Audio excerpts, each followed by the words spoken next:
still there? Yeah, and the amphitheater. The after's still there? And the cheesy Bali restaurant. Okay. 16th Street never changes. It's still the way it was in the 60s. It's like Telegraph Avenue. Michael, I think we'll start. Okay. Welcome, everyone. My name is Bhumika Muchala. I'm from the Wilson Center. This event on Bangladesh will attempt to cast light on a country that has often lacked visibility and attention in the Washington policy community. Bangladesh, as you know, is the world's third most populous Muslim country, and while there has been significant progress on economic and social development goals, the country suffers from political conflict and the increasing forces of militant Islamism. Elections are approaching in January 2007, and within a few days, the current Bangladesh government is going to finish its full term. It is at this critical juncture that our expert speakers will help us better understand the political dynamics that are in play in Bangladesh. Our first speaker, Tariq Karim, is a Harrison Fellow in Government and Politics at the University of Maryland. He is a former ambassador of Bangladesh to the United States and a diplomat with over 3 decades of experience. Our second speaker, Ali Riaz, is a professor of politics and government at Illinois State University. His most recent publications are Unfolding State, The Transformation of Bangladesh, and God Willing, The Politics of Islamism in Bangladesh. Bill Milam is a senior policy scholar here at the Wilson Center and will serve as commentator. A former U.S. ambassador to Pakistan and separately to Bangladesh, Bill Milam retired from the U.S. Foreign Service in mid-2001, but was recalled after September 11th to help establish the multilateral mechanism for the reconstruction of Afghanistan. And now, without further ado, we will start with Tariq Karims. Thank you, Bhumika, for these kind words of introduction. As the topic indicated, we are looking at Bangladesh's barometer. And when you think of a barometer and you look at the readings, your mind goes 2 ways. One, what is it indicating? Fair, high pressure, winds, rains, etc. The other is what led to it. What were the El Nino effect, the global warming, etc. What caused this? What are the currents which have caused this barometer to read where it is?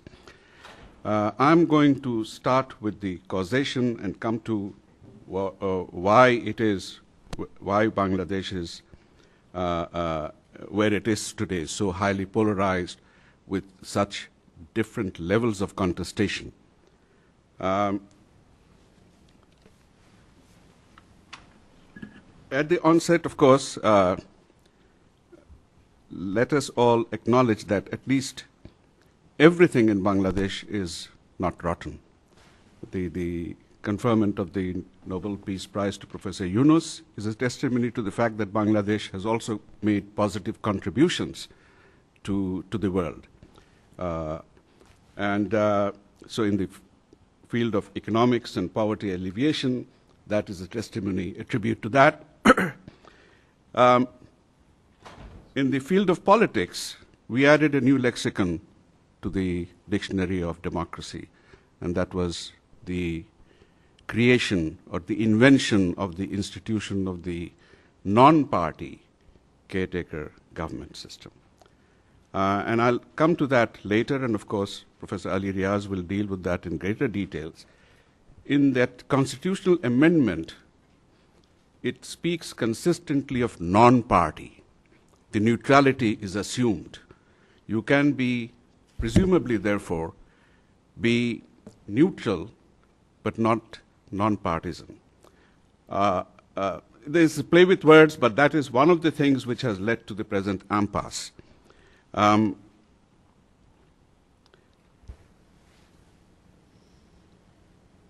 The problems that face Bangladesh today, rampant poverty, development, lack of good governance, corruption, etc., these are nested in the contestations taking place. These are nested in the issues which Bangladesh has to address first.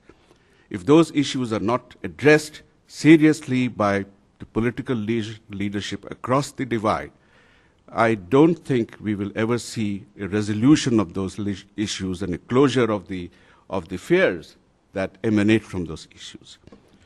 Why is Bangladesh so divided today? When it emerged as a nation state in 71, it proudly boasted that it is the most homogeneous of the South Asian countries. 98% ethnic Bengalis, about 88% Muslims, 88% of whom were Sunni Muslims. So there is no sectarian division there. There is no ethnic division there that should have sparked off this polarization. Part of it, of course, I think is in the Bengali character. There used to be a saying, which is still extant, I think, that you have put 4 or 5 Bangladeshi Bengalis in a room and you'll probably end up with 3 political parties. And the configuration of the parties and the alignments will keep changing. That is part of it, but that's only a small part of it. There is a history of being politically savvy or aware of engaging with issues, being vocal about it, being garrulous about it, but whether that translates into a coherent mainstream going in a focused direction, that's another matter. Part of I see the contestation taking place essentially at 2 levels. One is the clash of identities between are we Bengalis first and Muslims second, or are we Muslims first and Bengalis second? This comes from the history from Pakistan. I'm not going to go through that.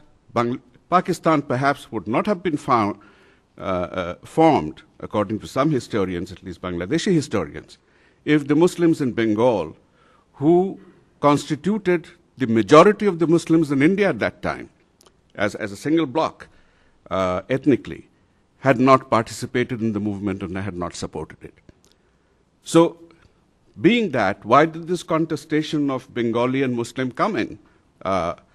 Even after Pakistan, they were Muslims and they were Bengalis. This tussle for the identity, the conflict in the identity that has arisen, need not have arisen. And my contention is that it is something which grew out of the circumstances of Bangladesh's birth. And that has, unfortunately, because the conditions which provoked it were never addressed since, in the years since Bangladesh's birth, they have festered like a gangrenous wound inside the body politic. It's eating away at the body politic. And that needs to be at least looked at the face squarely, that needs to be addressed, that needs to be at least perceived by people as being addressed. Otherwise, the divisions will keep gnawing away at the soul. The second aspect of contestation probably reinforces the first. In my view, it does. It is the contestation between how do you define Islam in Bengal, in what is now Bangladesh. And I will dwell on both of these strands in a larger sense, in a broader sense. I mentioned that the conflict between the 2 strains of the nationality, the cultural, ethnic strain of Bengaliness and the faith-based strain of being a Muslim, it in a sense arises from the circumstances of Bangladesh's birth in 1971 that was nested in the Cold War paradigm. The Bangladesh freedom movement, the Awami League government in exile was largely seen as being pro-Soviet, pro-Indian, secular. The Islamic elements who opposed it belonged to the other camp, pro-West, anti-Indian, instead of being you could say pro-Pakistan perhaps, yes, and pro-Islamic instead of being pro-secular. These were the 2 forces that were there. And once victory was achieved, the rhetoric itself reflects that. It was called liberation. The pillars of this constitution, the 4 pillars of the state as defined in the constitution, were nationalism and democracy yet, but secular socialism and secularism. It reflected again the paradigm which dominated world politics and regional politics. The Cold War may have ended, but the ghosts of the Cold War still play out, unfortunately, in what is now Bangladesh. In a sense, I look at Bangladesh as being an unfortunate Berlin in the Cold and Hot War law being played out between India and Pakistan. But that's another issue.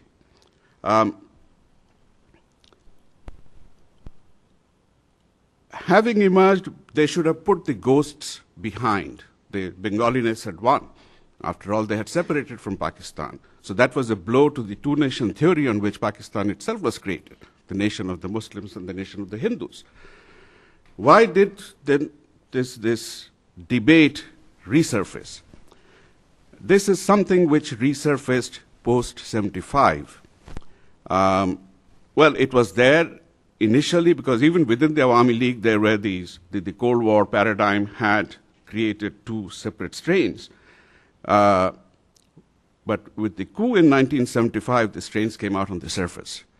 And the coup leaders installed what was perceived as a set of leadership drawn from the Awami League, which was anti-Soviet, anti-India, pro-Islam.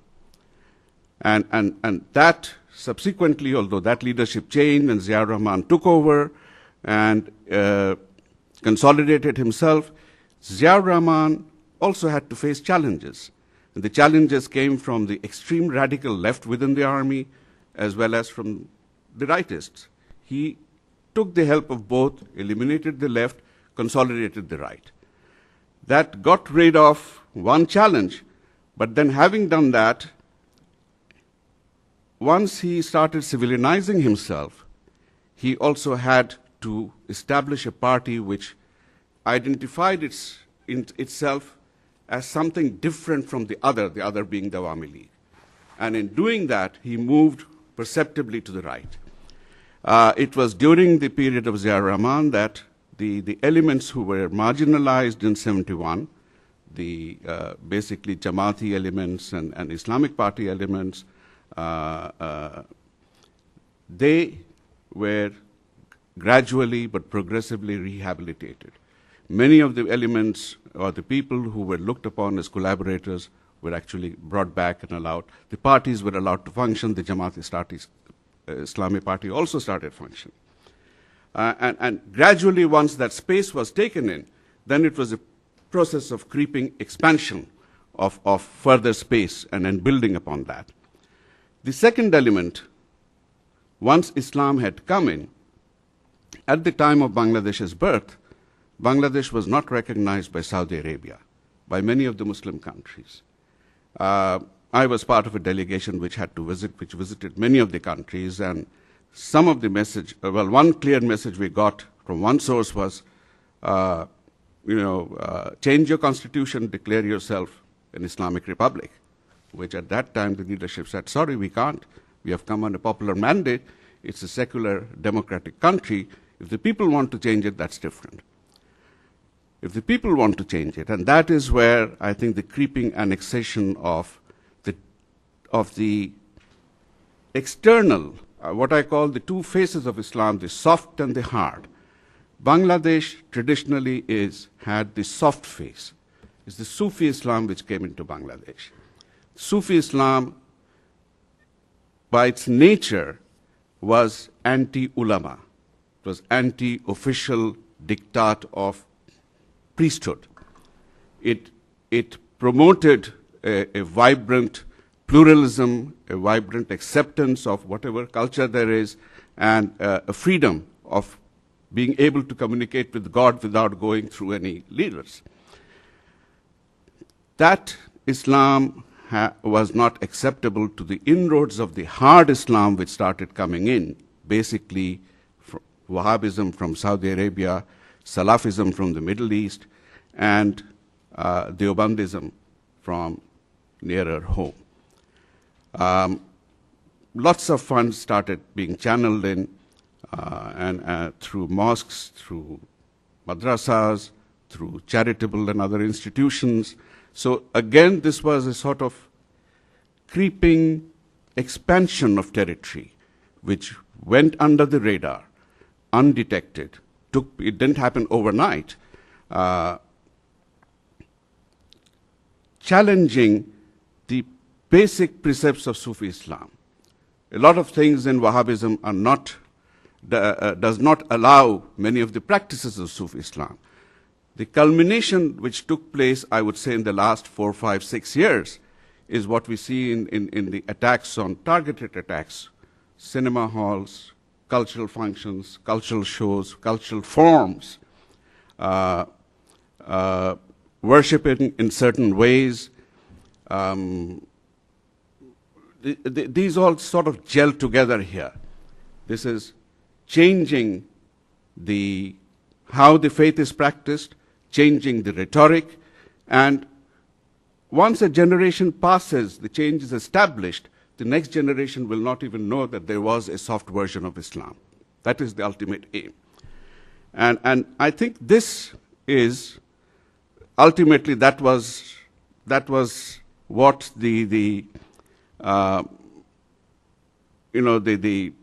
standoff between Bangladesh and Saudi Arabia initially in the early 70s, 74 it was, that we cannot change the constitution unless the people want it to change. Now this was a process where the people would ultimately change it. That is, I think, one of the inferences.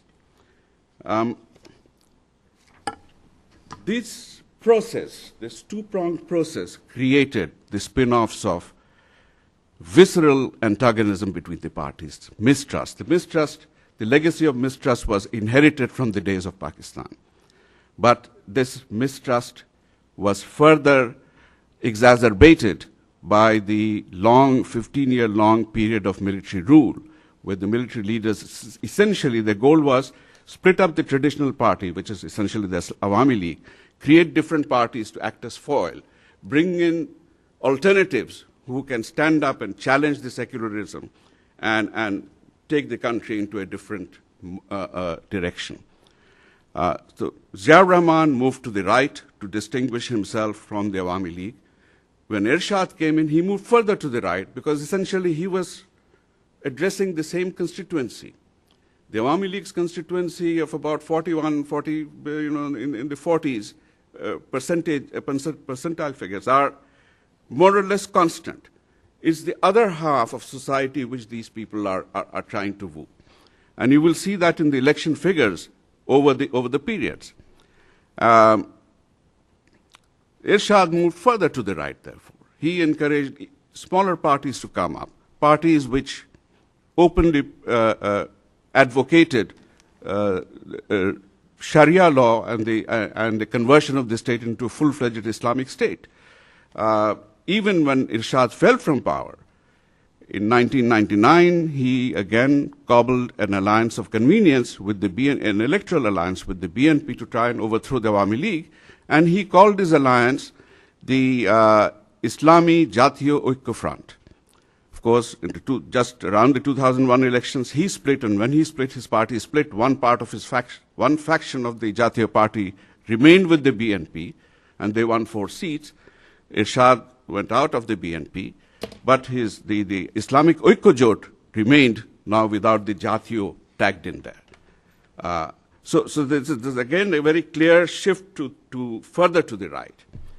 Now, when you have a movement, that's the other point I'd like to tease out here is, when you have movements like this, I mean, political Islam came to South Asia essentially as part of the anti-colonial struggle, get the British out.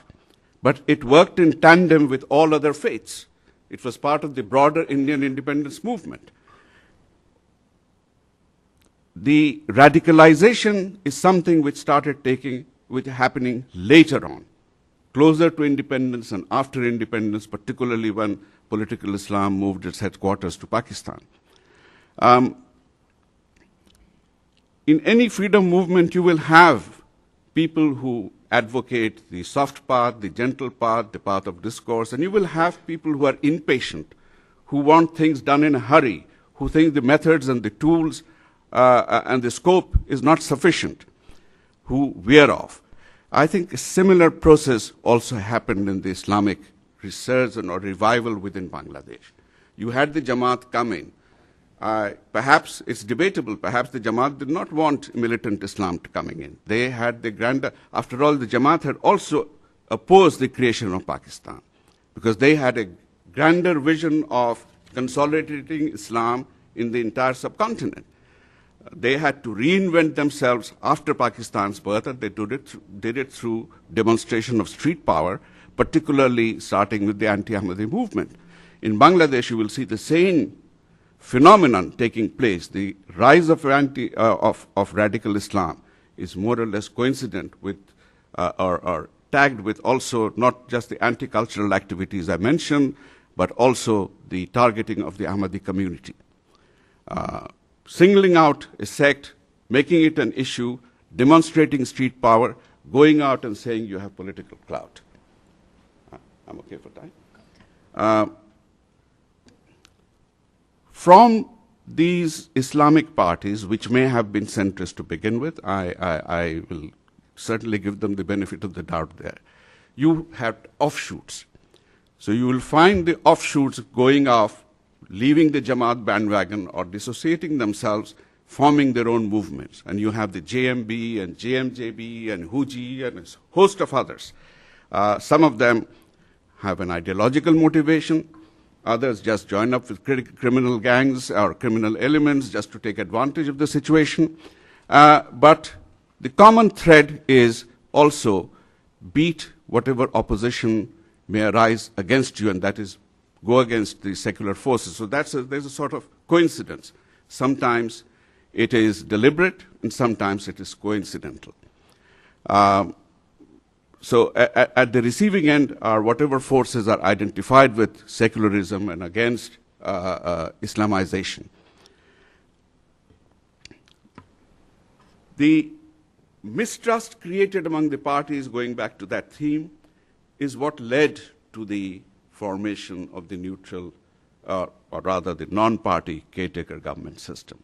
The parties knew in 1990 when they were struggling against when they formed this movement against Ershad to bring down the military and restore democracy, they knew that they could not trust each other sufficiently to be conducting elections fairly and freely.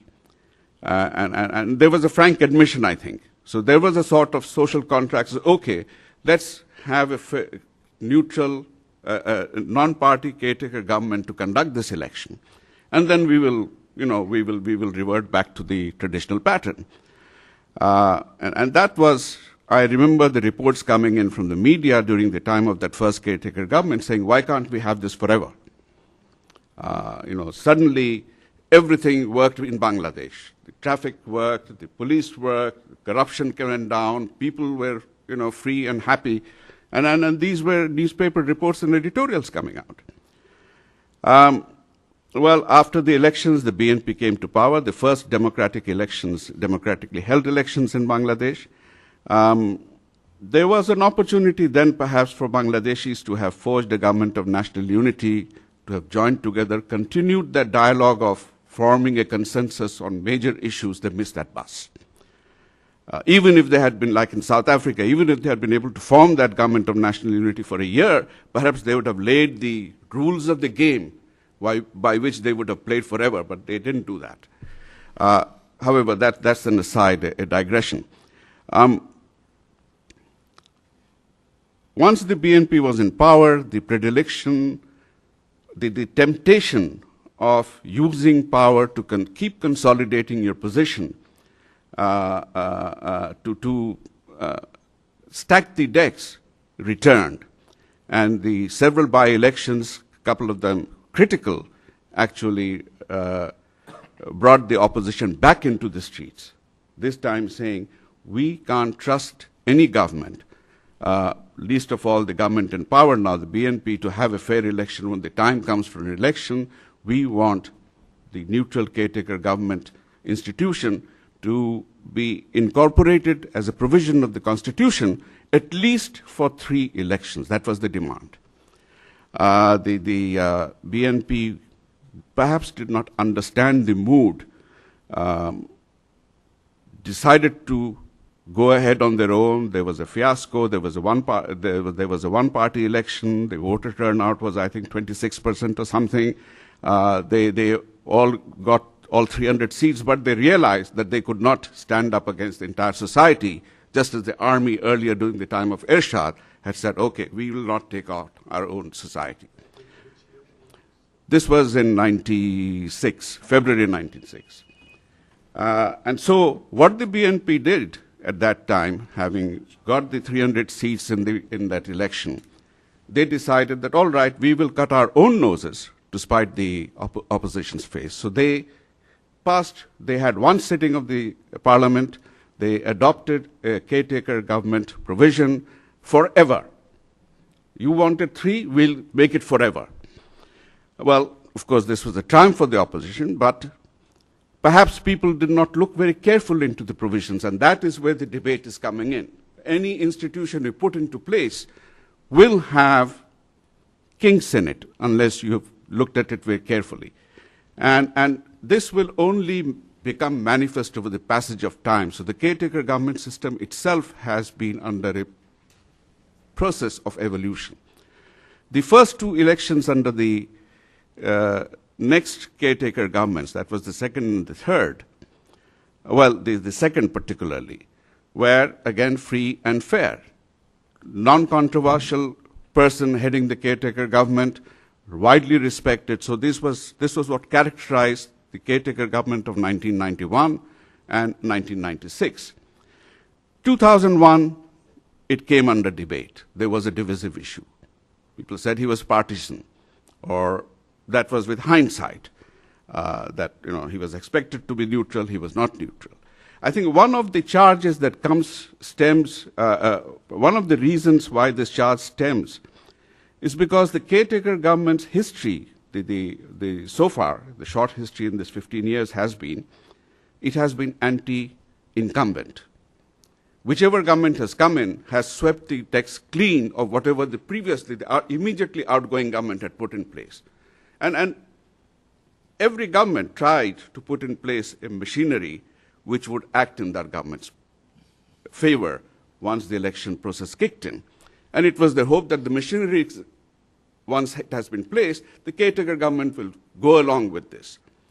So each time a new caretaker government came in, it swept aside whatever had been put in place, changes in the administration, postings in the police, appointments of officials at high and low places. All these were completely swept aside.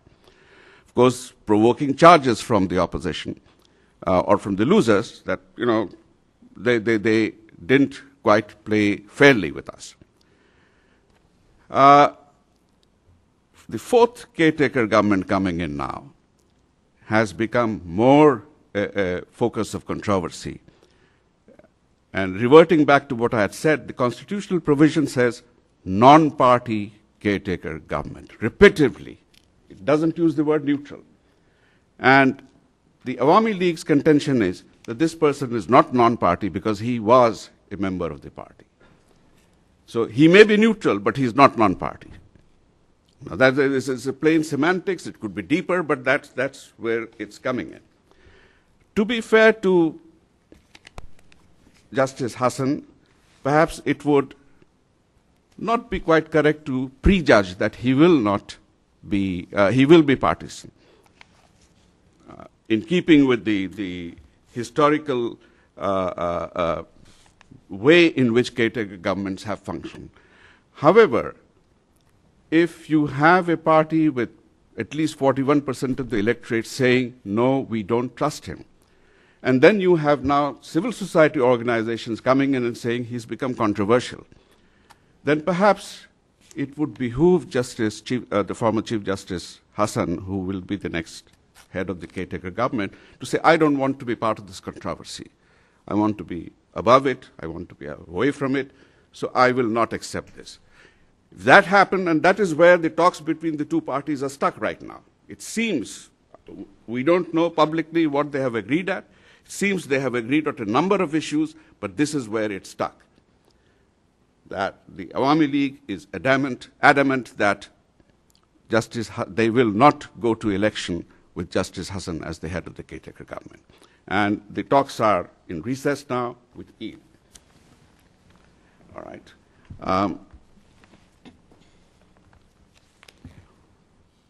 This is a critical juncture where Bangladesh will go. The stakes are very high for both the parties.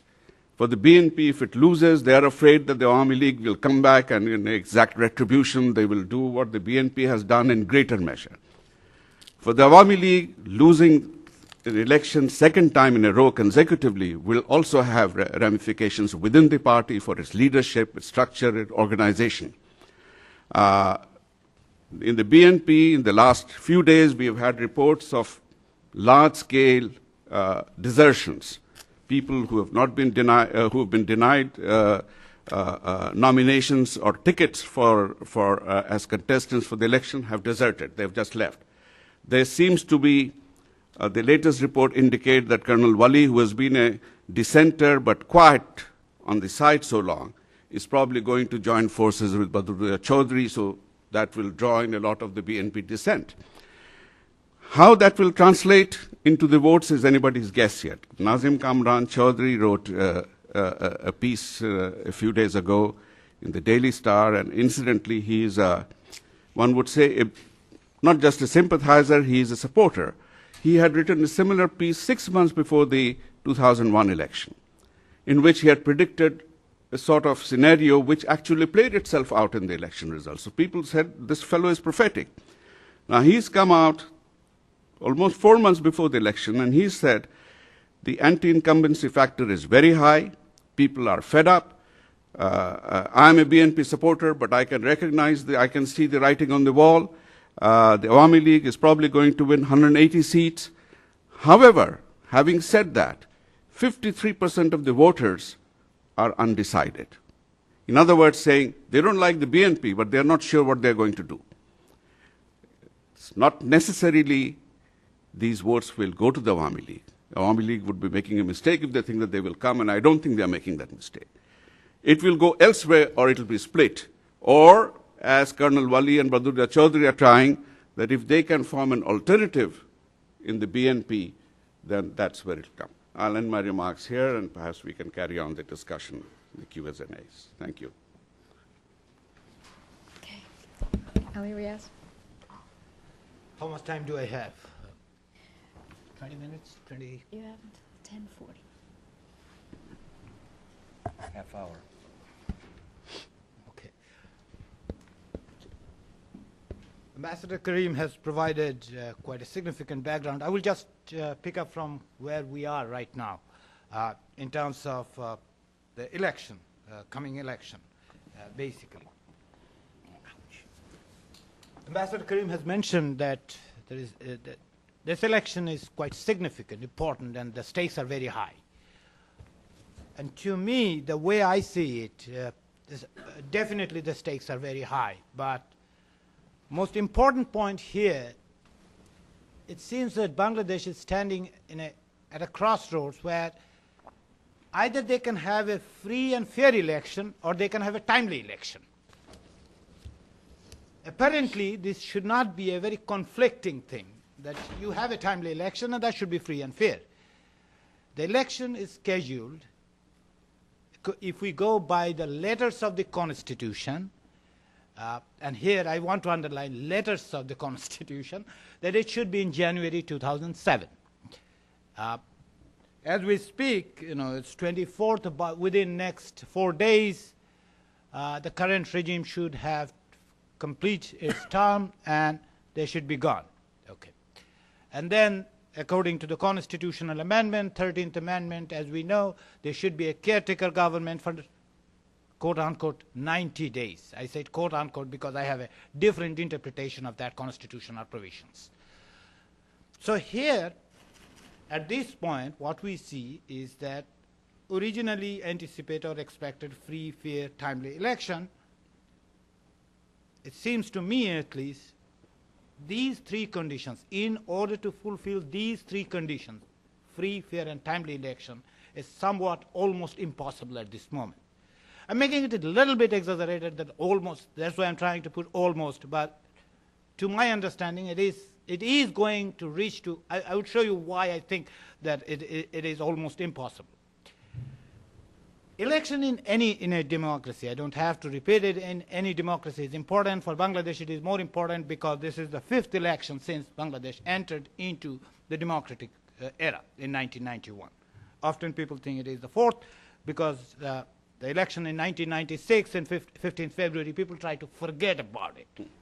It is something Bangladeshis would prefer to forget it. But interestingly enough,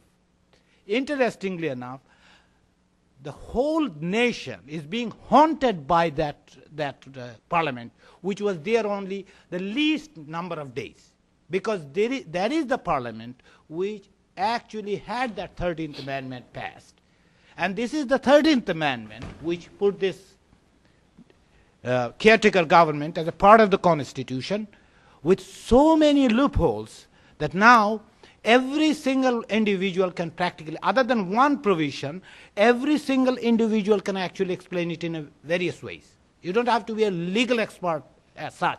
You can explain it. If you read that one, because the whole thing was done in a hurry, rush, and practically without taking into cognizance that how it is going to be played out 5 years or 10 years down the line. But in any case, election is very important for any democracy. For institutionalization, it is important. For Bangladesh, it is more important because this would be the first election since the rise of the violent militant groups in Bangladesh. The fact is that Islamist militant groups have been in play or been organizing themselves since 1996. But, of course, 2005, 17th August, 450 bombs exploded in 45 districts within a span of 25 minutes gives us one thing, without any shadow of doubt, that they have an enormous network, well organized. Those bombs were not lethal. It only killed 3 people, but that demonstrated the extent of the network and the capacity to organize something. And since then, this is the first election Bangladesh is going to have. What is the relationship between that militancy? Again, it's my understanding that over the last 4 years, if not 5, having an Islamist party, 2 Islamist parties in power, actually provided an environment conducive for the proliferation of these militant groups. And if I may go further, I would say actually these militant Islamist groups have received material and mental support from the Islamists within the alliance, the coalition, IOJ and JIB, Jamaat Islami Bangladesh, And there are ample evidence to link Jamaat Islami Bangladesh directly to these people. I mean, often Jamaat Islami say, no, we are not, but we know. There is another level why it is so crucial, because if Bangladesh doesn't have an acceptable election, if you notice that I have forgotten about the free, fair, timely thing completely. If Bangladesh fails to have an acceptable election, there is a fear, not skepticism, there is a fear, and it's a legitimate fear that there would be enormous rise of violence. And who would benefit from that? If there is a violence, who would benefit from that? Most importantly, the people who have the network already in place. And as I mentioned, and as it has been demonstrated in 2005 by the militants, that they have this one. But there is a long-term implication for that one.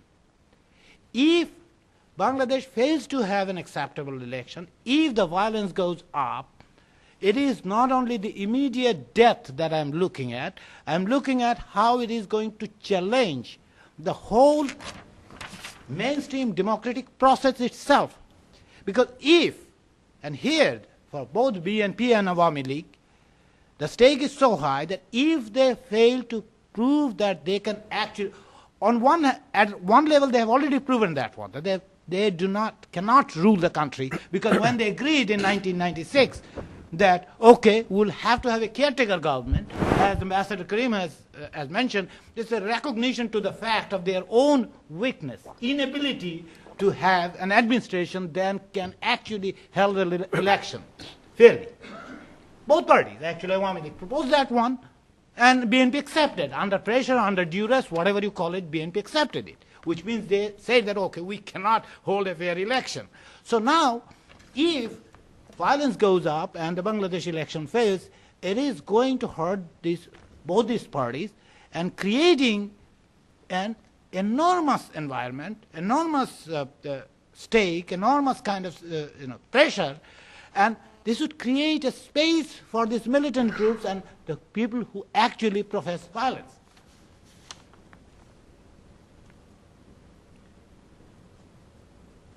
Now, I said that there is a 90 days situation. You must have heard it, and I'm sure some of you have gone into the details. 13th Amendment stipulates that Bangladesh will have to have an election within 90 days after the completion of the term of the government. So this government has been there for 5 years. They're going to, have their term over on 28th at the latest, and then within 90 days there should be an election. That is how it is written there. Okay, now, is this a constitutional requirement? First reading, if you read it as it is, yes, it is a requirement. Why it is a requirement? Because it says within the 13th Amendment, it says that there can be a caretaker government. In case of Bangladesh election provisions, it says that any seats vacant in the parliament will have to be filled in within 90 days. Okay? So you take these two things together and say, okay, see, you've got to have a 90 days. It doesn't say that it is related to the caretaker government. There is nowhere in Bangladesh constitution it says that the same rule would be applicable in case the whole parliament is, completed its term. Any election should be held within 90 days. But there is another provision down there that says, in case of emergency, this can be extended for 90 more days. So practically, the mindset that we are in, and insisted by both political parties, Bangladeshi civil society, and some of, yes, Bangladesh has done that one. The 90 days period, they have done it in 1991, they have done it in 1996, they have done it in 2001, but does not mean that it is required, that there is a bind there, that you got to do it. No. Actually, election commission can extend it for 90 more days. Then what will happen to the caretaker government? Insofar as Bangladesh caretaker government's term is concerned, and here you see the weakness of doing something in a hurry, nowhere it is written how many days it will be there. It says it will have to be in power within 15 days of the completion of the earlier government and will remain in power until a new prime minister is sworn in. They assumed that there is a connection between 90 days and, no, there is not. Until a new prime minister is sworn in. So it could be 90 days, 45 days, 30 days, 60 days, 180 days. If you take two provisions and then put them together. Now, people say, no, you should be having within the 90 days. I can understand, because that means institutionalizing democracy. But I see a folly there. You know why? Because if Bangladesh, after having 4 elections, yes, 3 of them actually were fair, 1 of them was disaster. I mean, 15th February, it was a disaster is an understatement actually in regard to the 15th February election. Now, has Bangladesh succeeded in institutionalizing democracy? That is the question. Elections are some of the things, but inclusiveness of Bangladeshi democracy. If Bangladesh, after 4 elections, come back to the same point, how do you organize an election? So having another election would that really institutionalize democracy?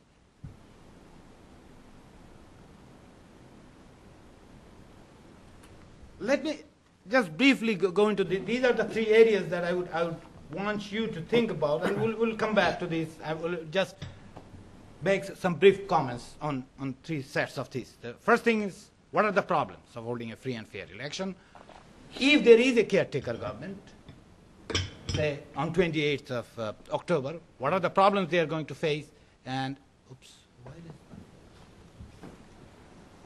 did and finally, the Islamist, the role of the Islamist.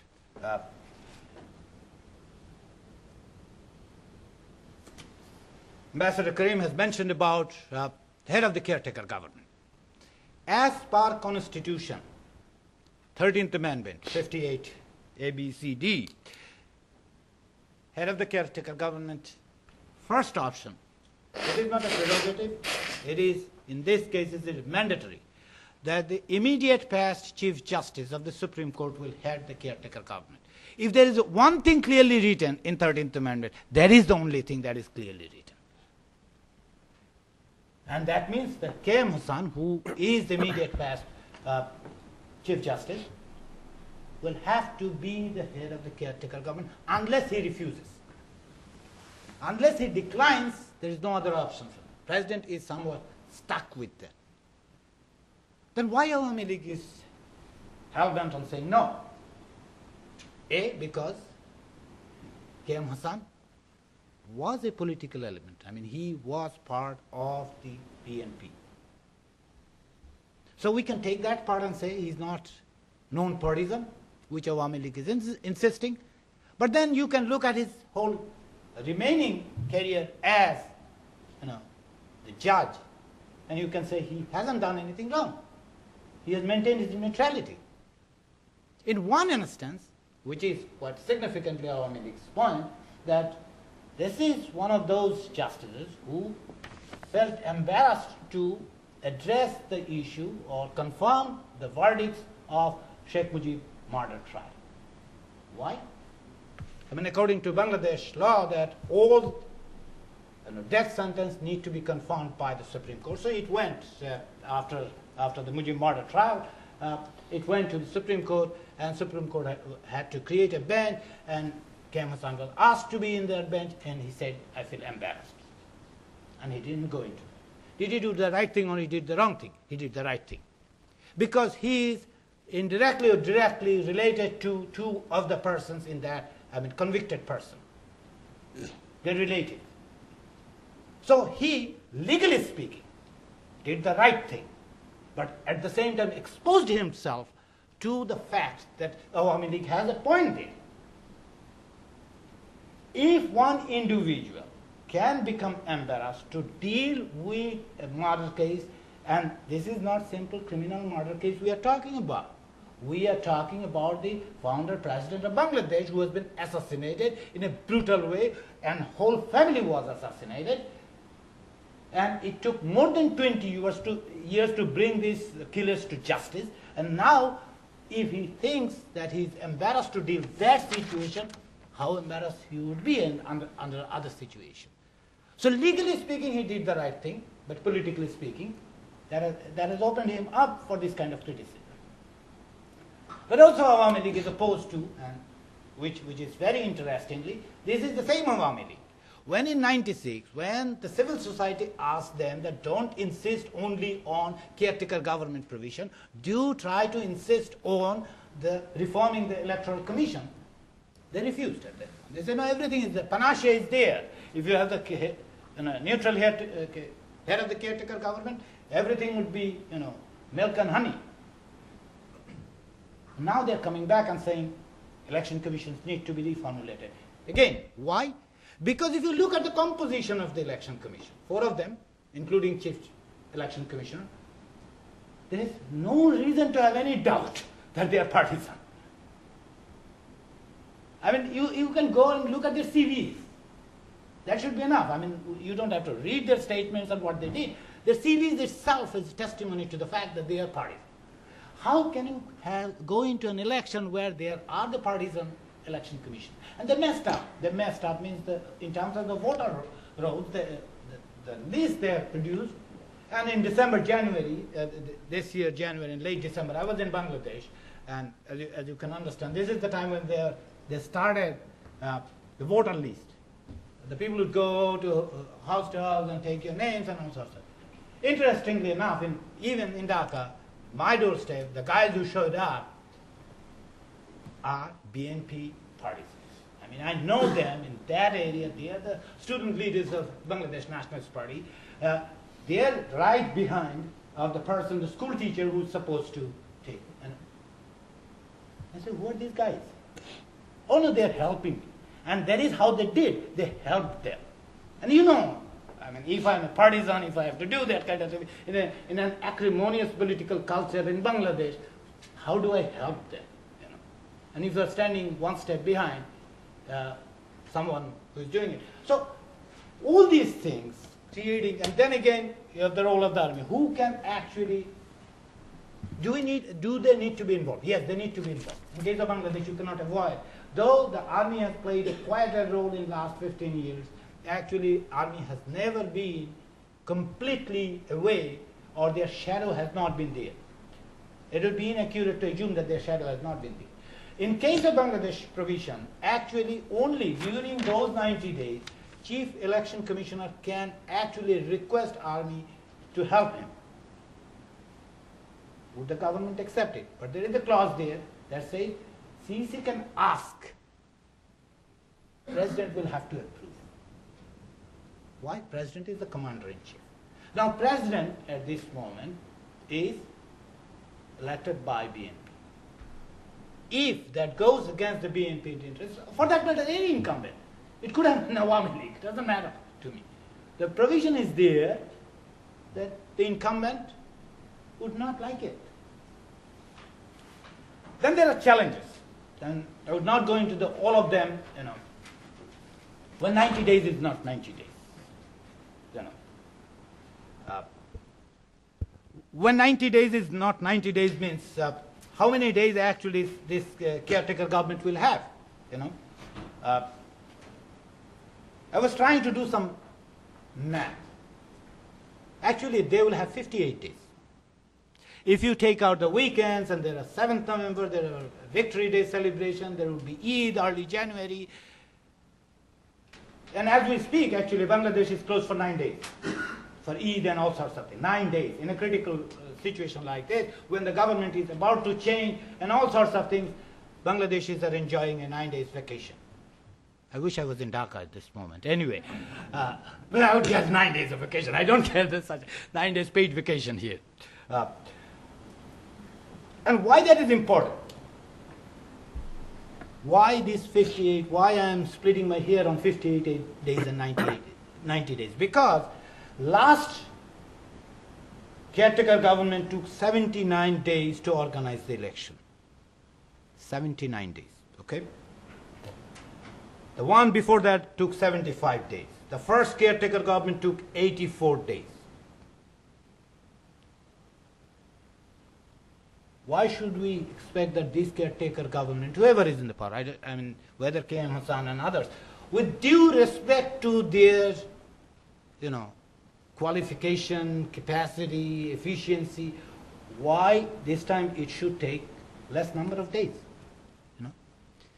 But most important thing for me, at least, is the administration, which we haven't talked. The Awami League has not talked about it. They made some noises here and there, but they are not looking at a major issue that the caretaker government will face if the caretaker government is not happy with that administration. Why? In last 3 months, and I'm giving this last 3 months account, outgoing government has made appointments in at least 200 positions, which can be safely described as controversial. Why they're controversial? They're moving people. 64 DCs, there are 64 districts. Out of 64 DCs, 47 have been moved around from one place to another in the last 3 months. You can say, okay, any administration should do it, you know. There's a regular routine thing that the DCs are moved from. Why suddenly in last 3 months? 39 additional SPs have been moved. Out of 480, there are 480 Upojila, head of them are UNO, Upojila Nirvahi officer. 50 of them are newly appointed.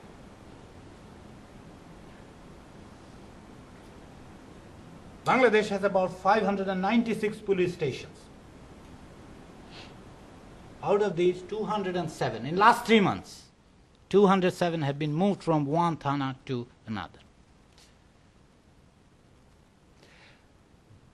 Why am I so obsessed with DCs and ASPs and SPs and these OCs, officer in charge in case of thanas? Because most of them would turn out to be the returning officer. In case of Bangladeshi election system, returning officer is an influential and perhaps the most influential person if you go down to the grassroots organization, grassroots level of election, organizing the election from the administrative point of view. For last 1 month, I was actually traveling around, and some of you we have met, some of us met somewhere else, so as you can understand. For last 1 month, I've been, but last time that I checked, and of course, that was 25th or 26th September, government had a list of 348 government officials. They were contemplating of appointing those people at the Upojila level. And again, you have to look closely. And this is, the devil is in the details in case of Bangladesh, perhaps elsewhere as well.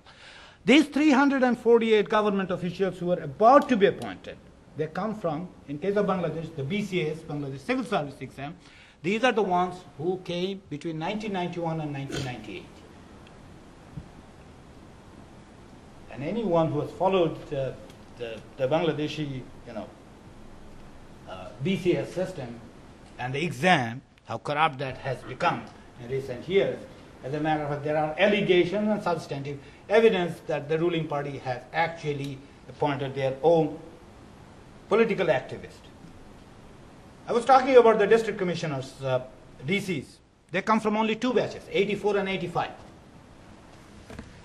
These details are important because even if there is a caretaker government, let's say Awami League has insisted and we thought that, okay, fine, Awami League finally pushed BNP to that extent that they would decide, okay, KM Hassan is gone and the whole election commission would be changed.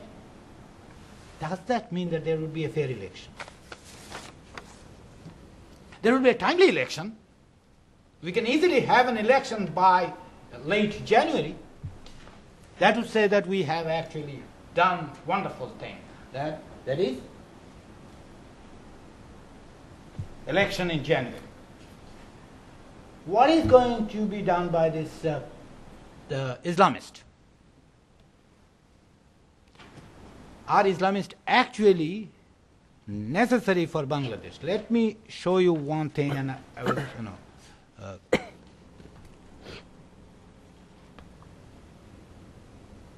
usually this is how I describe the Bangladeshi Islamists. There are practically five categories.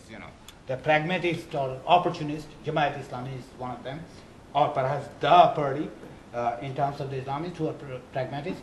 Idealist or orthodox, such as Khilafat Andalan, Ahl Hadith, who have lately trying to start their own party called Insaf Party or Islamic Morcha, Khilafat. These are the idealist, orthodox, small. Then there are these peer-centric, mostly the saint, the Islamic preachers, and the shrine-based. Zakir Party is one of them, which is, some of you know, it is mostly based on the peer in Faridpur. And then you have Islamic Constitution Movement of Chormonais, Peer, and so on and so forth. Bangladesh Tariqat Federation is led by Mike Bhandari, who was originally with the BNP and so on and so forth. And then we have the jihadist, For lack of a better word, I use the word jihadist. Not exactly that I'm happy with that kind of terminology. Nevertheless, we do it. But so there is a wide array of Islamists. The point here is the wide array. And how much do they really matter in electoral politics? This is the last election. Okay. BNP got 193 seats, 40%. Awami League got 40.21. Jamaat Islami got 4%. Jatiya Party, led by General Rashad, with the Islamic Constitution movement, they came up with the Jatiya Islami Kujot or something. So many jorts that, so many lines that you forget how many lines are forming the alliance itself.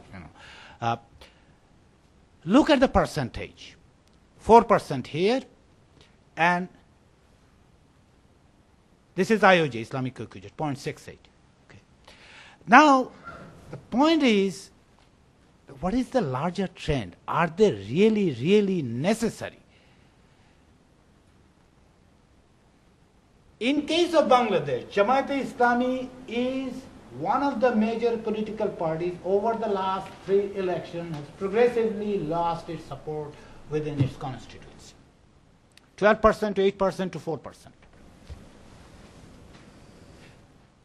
IOJ, for example, 0.79 went up a little bit, 1.09, then came back 0.68. And then this 0.68 is very interesting because then I went back and looked where actually they are getting the vote.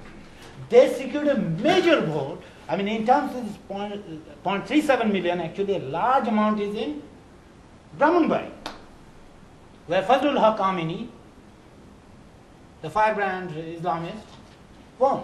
And there the most of them votes actually came from BNP, because BNP took away its own almost safe seat, give it away to Amini to make sure to appease him.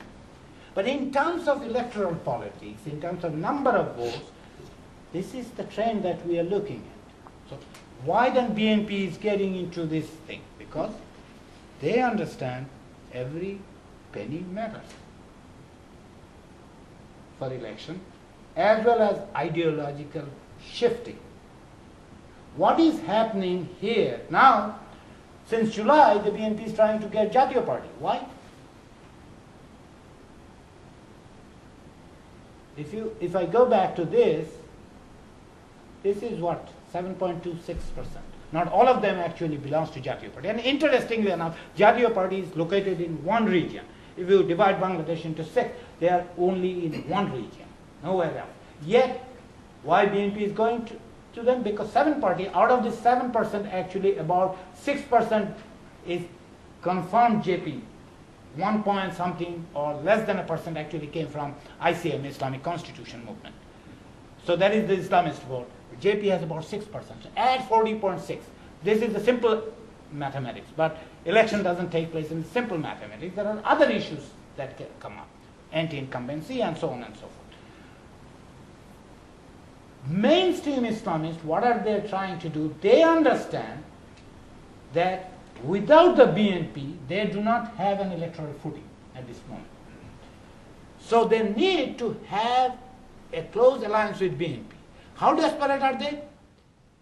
Look at what the Jamaat Islami did since July.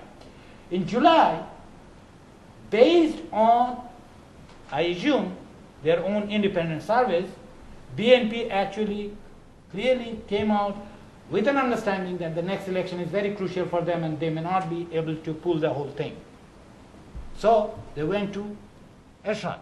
First, Khaleda Zia. Ershad went to Khaleda Zia, or he was summoned to Khaleda Zia, you may say, put it in this way. When you have 17 cases against you and Prime Minister said, come, where would you go? I mean, I would have run, but he was modest enough to walk.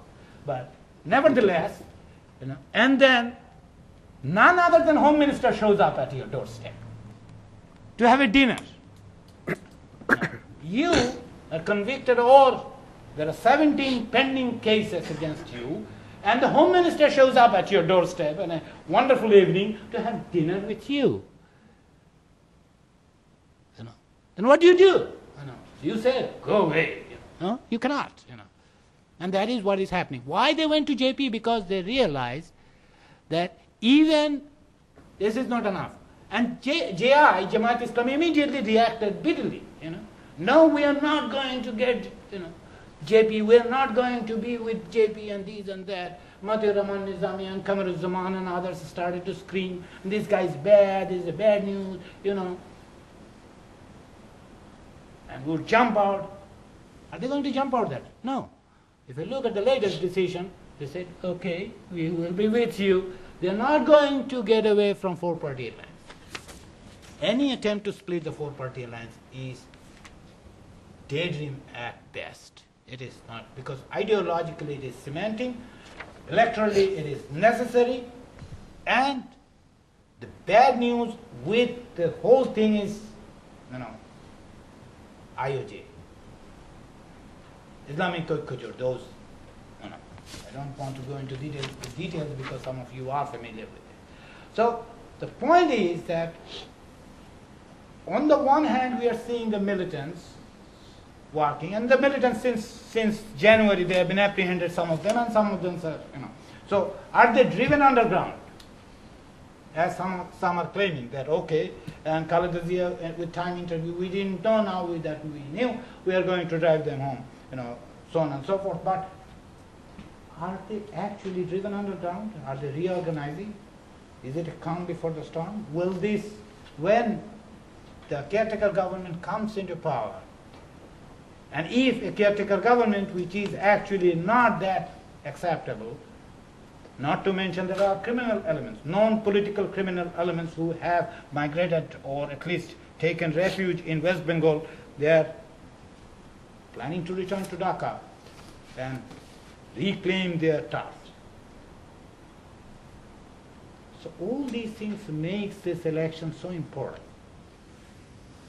But here, what Bhumika was telling at the beginning, often here in Washington and elsewhere, we are so focused on the immediate thing.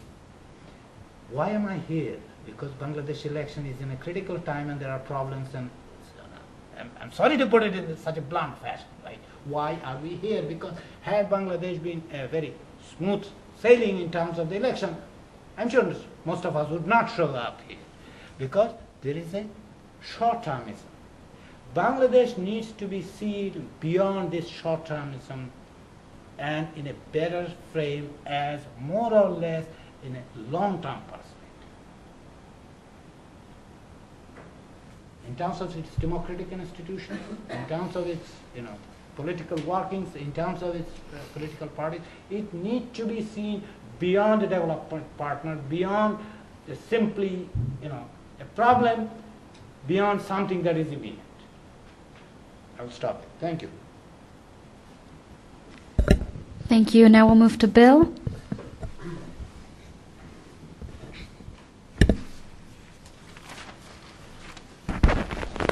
Well, thank you, Bhumika.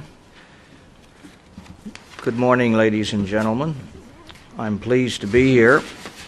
I want to start by mentioning that often in my diplomatic career I found myself in a corner, but never in a corner quite as pleasant as the one I'm in now.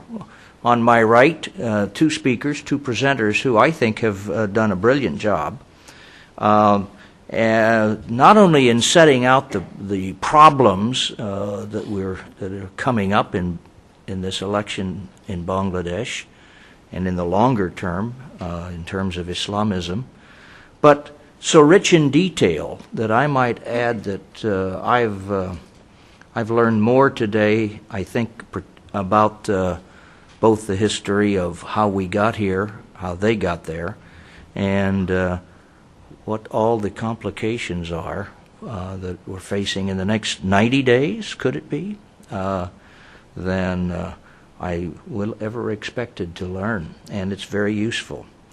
And on my left, in the other side of the corner, is a very not only congenial and attractive, but very hard-working chairman who has not even given us a coffee break. So I'm going to be short. so perhaps we could have a coffee break before we get to questions. Let me say that you've got till 5 after in any case. Oh, thank you. 5 after what? Oh, 11. Oh, okay. I probably won't take that long. Let me say that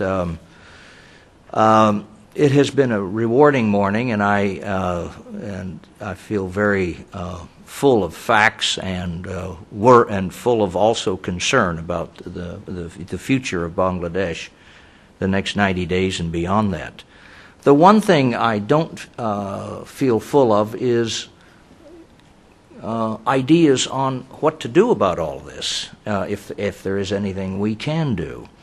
I think that both speakers sort of gave us some of the things that have led up to a lot of the things that have led up to where we are and what's happening now.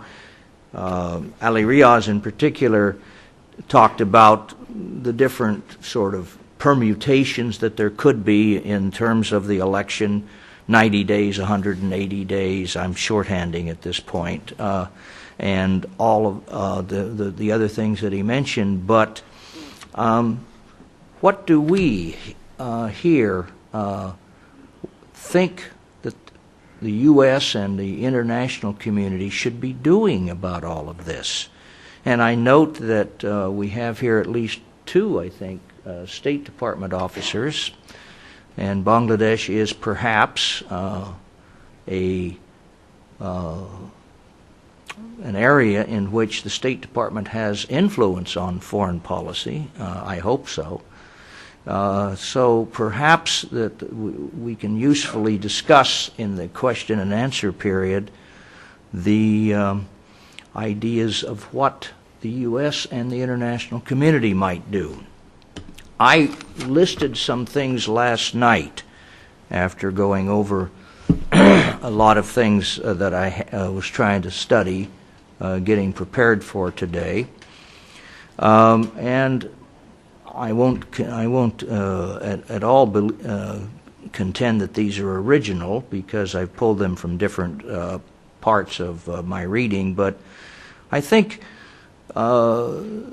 there ought to be some discussion of whether the course that we seem to be on, and let me back away just a second and say that from what Ali said, it looks like not only is there are problems with perhaps the interim president or the interim chairman of the government, whatever you call him, I forget now. Pardon me? Head of the caretaker. The head of the caretaker government. But when I'm less inclined to believe that, but I do believe that there's certainly some problems with the Election Commission. But then some of this new detail about all of these transfers and all of these people that are being assigned to the upazilas and so forth is really looks to me as if it could be setting up a sort of inevitable outcome that is going to mean that the election is not, as by definition, free and fair. So, is there enough concern on the part of our government to begin to? Oh, and by the way, let me digress again and say I haven't read it yet, but I know there's an NDI mission that came back headed by former Senator Daschle, and I understood that they had some significant concerns about the upcoming election also. Whether they are congruent with the ones that you two have, I don't know. But there's obviously a growing amount of concern.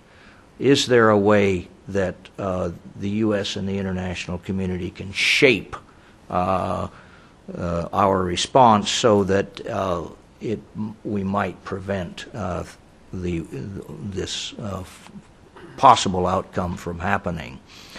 Well, I don't know.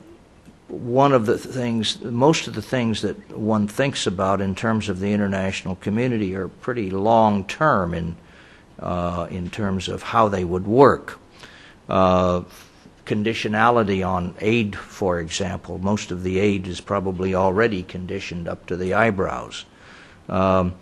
And whether or not that is a possibility in the short term, I don't know.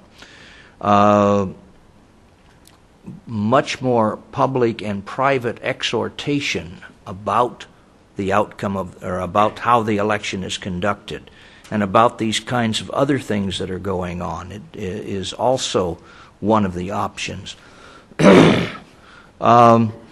A much more rigorous, if we can arrange it, election monitoring, maybe. And of course, I think we would have to harmonize these kinds of things with our international community partners who are interested in Bangladesh. Some sort of, along with the public and private exhortation, perhaps even crying shame, shame, if we see something that really bothers us. So I think those are the kinds of things that I would like to hear in the after we get into the discussion period. And I'd like the ideas of our two speakers, as well as the ideas from those around the table, including the official representatives from the U.S. government that we have on board today. The other thing I did last night, which I was interested in, was I was just reading in general about, not necessarily about Bangladesh, but about the growth of Islamism worldwide. Now, Islamism in Bangladesh, which Ali is the real expert on, the growth thereof, is, I think, due to a whole lot of things, including the Wahhabi growth of Wahhabism, Salafism, and all those things. It's a foreign element, really, in Bengali society. One of the things I might add, and I'd like to hear the speakers address this as well as any other people who want, is how the civil society in Bangladesh is viewing these things. Because I was there in March, and I found, at least on Islamism, but not so much on the election where everybody's got a position because everybody's partisan. So you either are, worried about the election commission and the head of the government, or you're saying, oh, everything's fine, because you're either a BNP or a Awami League or some allied partisan. But when it came to this growth of Islamism, and this was 6 months after the bombings that in August 2005 and the subsequent events, and quite a bit after the things that happened earlier, including the attack on Sheikh Hasina and on the British High Commissioner and so forth. But I found most of my establishment friends in Bangladesh, sadly, to be in what I call a state of denial. Oh no, this can't happen here. I got a lecture from a man, I won't name him, who I have greatest respect for. He was also a diplomat, but he's very much a son of the soil and so forth. And yet he said, it can't happen here. Bengali society is tolerant and sophistic and et cetera, et cetera. And, how is civil society feeling now about this? Because I'm wondering if there's any more awareness than there was 6 months ago. And I actually started reading something about Pakistan, which I'm also familiar with, about the growth of Islamism there. And somebody mentioned something, somebody wrote something which I thought very interesting. And by the way, at one fairly recent gathering on Bangladesh that I spoke at, there was somebody got up and said to me, asked me, will Bangladesh become another Afghanistan? And I said, nah, probably not in the short term at least, but the danger is it's going to become another Pakistan. And I think there is where that's why I sort of was drawn to this article on Pakistan. Now, this writer contends that the Islamists in Pakistan want to capture civil society institutions in order to capture the state. This, in effect, is one of my contentions for a long time, that the extremist Islamists are, not just extremists, but the Islamists in general, are kind of like a Leninist party. Most of them, and I'm sure this is true in Pakistan, including Qazi Hussein Ahmed himself, never ever expect to come to power via election. They want to take over the government from sort of inside, if you will, to capture the state by capturing the society, the institutions of civil society, the educational institutions, the NGOs, and we can see this happening elsewhere. Now, the other thing that this writer said was that the lack of governance, which was already happening, this article, by the way, was written several years ago, which was weakening the state in Pakistan, was one of the major contributors of the growth of the ability of the Islamists to capture civil society institutions.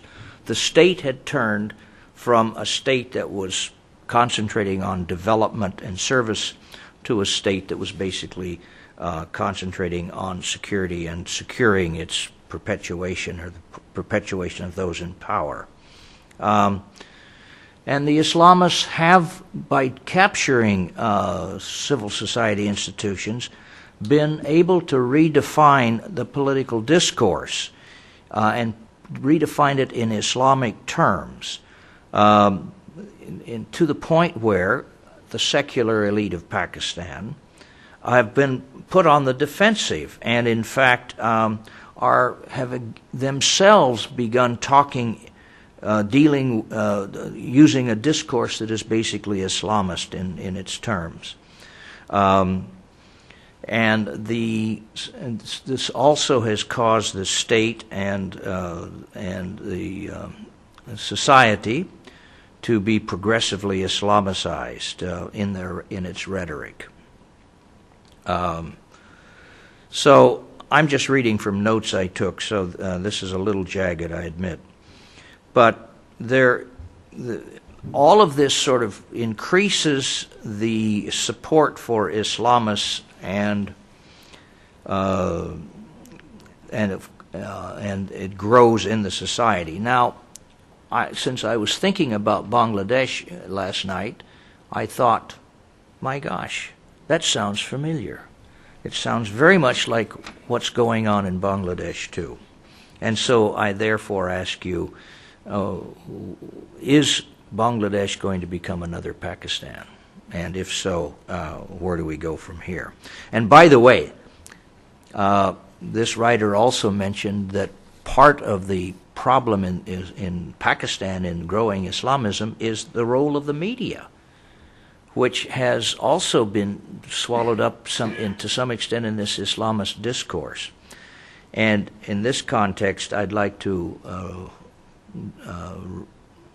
remind you or remember that there's another gentleman in this room who's written about how the media has influenced the Islamist discourse or the discourse in Pakistan. And then in the case of the recent case of the Hudud laws, the attempt to amend the Hudud laws, it was written that even the channels that were from abroad had been enveloped in this discourse on the Hudud laws where the Islamists kept coming out ahead in the discourse, and yet the society again was able to assert its feelings that the Hudud law should be changed. In any case, I want to really not go too much further, because I've tried to, in this comment, set out a number of questions that I think are important and that we ought to discuss with our two presenters, because I didn't have a problem with anything either of them said, and so there's no reason for me. It was no reason for me to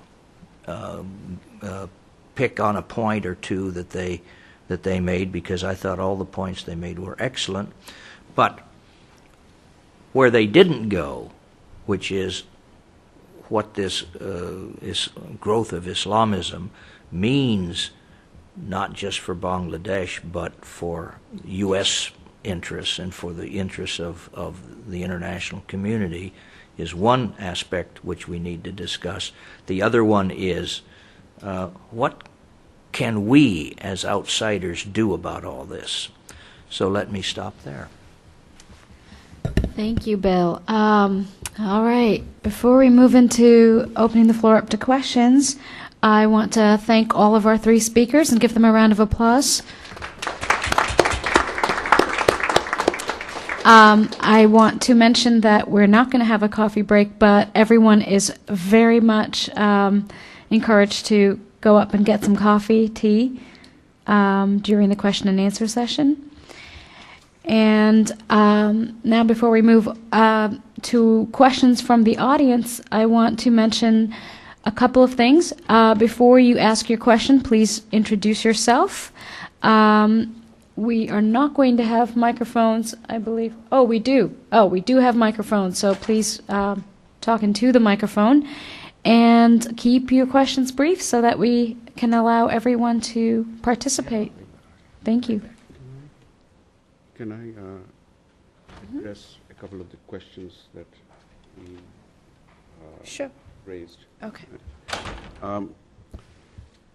The long-term implications of Islamization in Bangladesh, and the question, the disturbing question is, will Bangladesh become another Pakistan? That's an issue I raised at another talk last week. To me, the indications are very clear that, as Ali mentioned, the Islamists cannot come in through the electoral process. They need a state of chaos. If there is, civil unrest going on, that's the classic leftist communist way of stepping in. But the communists in Bangladesh were finished. But you have socialism from the right. And one of the things which palpably hit me during my recent visit, June, July this year, is that while there's been a lot of progress, a lot of growth, in fact, runaway social Darwinism acting, through liberal free market enterprise, there's a growth in terms of the income. And I kept thinking that, okay, energy has been privatized, security has been privatized, but the people who are beneficiaries are the people in the north, in terms of the affluent. And last month, there were huge demonstrations and violent demonstrations against electricity authorities, against garment workers, owners, etc. These are the people who have not been able to benefit from the privatization. And the government is not providing what they should be providing. So the lack of governance, good governance, also creates that space. That's one reason. The second way they come in is only if they are in alliance with the BNP and such right-of-center groupings, that they work their way in. Once they work their way in, it's a progressive expansion of the space that is occupied. I call that a process of creeping annexation. If Bangladesh, over a period of time, and this is long-term, it's not going to happen overnight. The Jamaat knows it doesn't want power in the elections next year. It's thinking of 2 elections from now. It's building up its constituency 2 elections from now, where the demand will come from the grassroots, that we are disenfranchised, we do not have the goods we want. Who is going to give it to us? You will probably see more and more of these coming in unless good governance steps in through the government. One, so the prospect of Bangladesh turning into another Pakistan is a real challenge. It's there, it's looming. And if that happens, it has implications for regional security and for global security. Bhumika mentioned that it's the third largest Muslim state. Bangladesh is the fourth largest in terms of number of Muslims concentration. India is the third. It has almost as many Muslims as perhaps more than Bangladesh. And when you have a Pakistan Islamized on their western flank and a Bangladesh Islamized on the eastern flank, the Muslims in the middle are not going to escape that. Let's not harbor any illusions about that. Civil society, important question. And I talked to leaders and people who were BNP supporters or BNP sympathizers, not just Awami League people. And the phenomenon about Islamism, why has civil society suddenly become active? It's only been in the last couple of years that it's after the manifestations of the terrorist attacks, particularly after last year's August 17 bombings. It's suddenly woken up. And you know, the one thing which was common strain among all of them, whether they belonged to the support of the BNP camp or the Awami League camp, one thing they kept saying, and that's what you got from the establishment,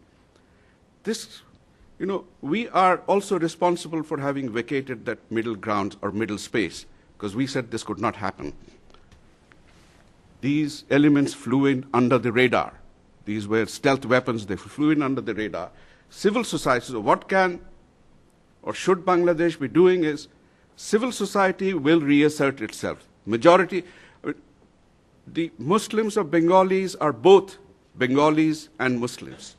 Let's not have any, this conflict identity is being stoked by other forces for other reasons. Even if Awami League comes in, it's not going to say we are not Muslims. They are Muslims by birth, by conviction, by faith. It's what type of Islam they practice. All right. And that is where we need to start looking at what can be done. What can the US do? And my first reaction, gut reaction is, don't do anything publicly. You have to do a lot, but your footprint in doing it has to be very, very light. And for very obvious reasons. The times demand that. But yes, the army, there has been large-scale induction in the army of Islamist forces. As you mentioned, the army has been away from the governance process, but it's been a factor in the electoral process always. It's been a factor in the political process. How do you make sure that they don't jump into taking any sides? This was one of the things which has come up. In the last elections, the army and the police were actually given powers, magisterial powers, which is normally exercised only by the civilian administration, which gives them more latitude for deciding whom to arrest, what to do, etc. That's one. The strengthening of civil society. What has to be done? The Bangladeshis themselves have to be given the capacity to address the challenges. Civil society itself has to be geared towards that. The depoliticization of the administration, number one requirement. And frankly, I don't know how that's going to be done. Again, it has to be, a number of reforms have to be taken place. You mentioned about the Election Commission, the Awami League also not, and I agree. The independence of the judiciary and the independence of the Election Commission, it did not suit any of the political parties to give that independence, because that is an instrumental tool you use to try and swing things. Can you make your aid or assistance or, let's say, engagement behind the doors, public engaged discourse, can you make it to say that is number one priority? If you can ensure the independence of the judiciary, if you can ensure the independence of the Election Commission, and not just in the appointments of the commissioners, the separation of the secretariat of the commission from the stewardship of the Prime Minister's office.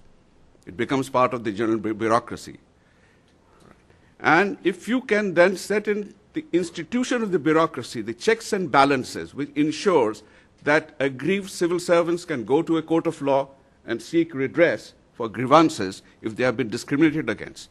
These are, I think, key, essential points to try and bring in place if you want to swing it to make sure elections are not only free and fair, but that the systems keeps working.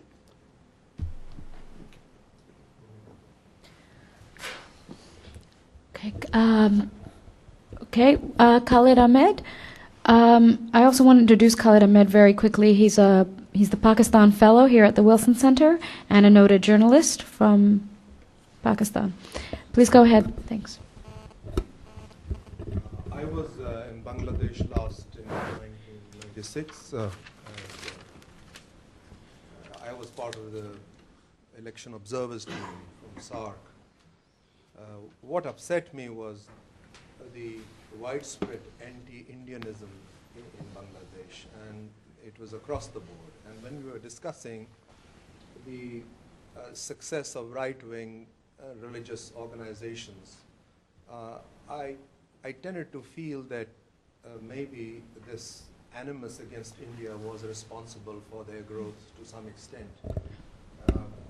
It tended to also, in my mind, to destabilize Bangladesh because of the intensity of the feeling against India, which was very different from what we felt in 1971, because there was such a groundswell for this positive feeling towards India.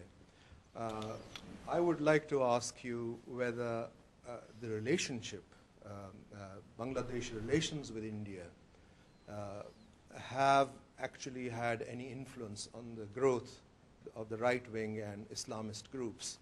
Because I was in the north, and I felt that the religious parties were very anti-Indian, and the general public too, and I found that Awami League was defensive. They didn't want to come out as very pro-India. There are very pronounced disputes like the waters issue, and I think Mr. Gujral tried to address it, but there are also scores of enclaves which have not been straightened out. And especially the army, which we know is right-wing. And we just also heard you say that it is quite possible that there can be induction into it of Islamists. I would like to ask Ali Riaz, for instance, what is his assessment of India-Bangladesh relations, and can the world do anything to actually sort that out so that the fallout is not on Bangladesh so much? Let me put three things here as quickly as possible. First of all, yes, there are, in the border areas, obviously, there are more anti-India sentiment than it is in the mainland. But generally speaking, there is a growing anti-Indian sentiment in Bangladesh. That's true. Let's start with this. What kind of data do we have? Most of the Jamaat Islami Sikhs geographically are located in the border areas. That has been the case for last 3 elections. When they won 17, when they won 3, when they won 4, doesn't matter. Basically it is the border areas. Now, why border areas people feel more comfortable with Jamaat Islami? Because of Jamaat Islami's pronounced position against India. But there are other valid reasons. This anti-Indian sentiment within Bangladesh is not something that we can brush away just saying that, oh, it is the work of the Islamists. Rather, we should see that as a valid ground and have a better relationship. India needs to take into account or cognizance that their postures sometimes are not exactly very well taken by others. India being the biggest country, that is, instead of being a big brother, they need to behave something as a responsible brother instead, which they haven't done. Having fences, yes, they can have fence. That's not the point. It's their fence. They can make it. But trying to cage Bangladesh, and the cage, I'm using the term cage because in 1999, for example, I traveled in the border areas both in India and Pakistan and Indo-Bangladesh border. And a lot of people in last year actually referred to that expression, that we are being cased, by India.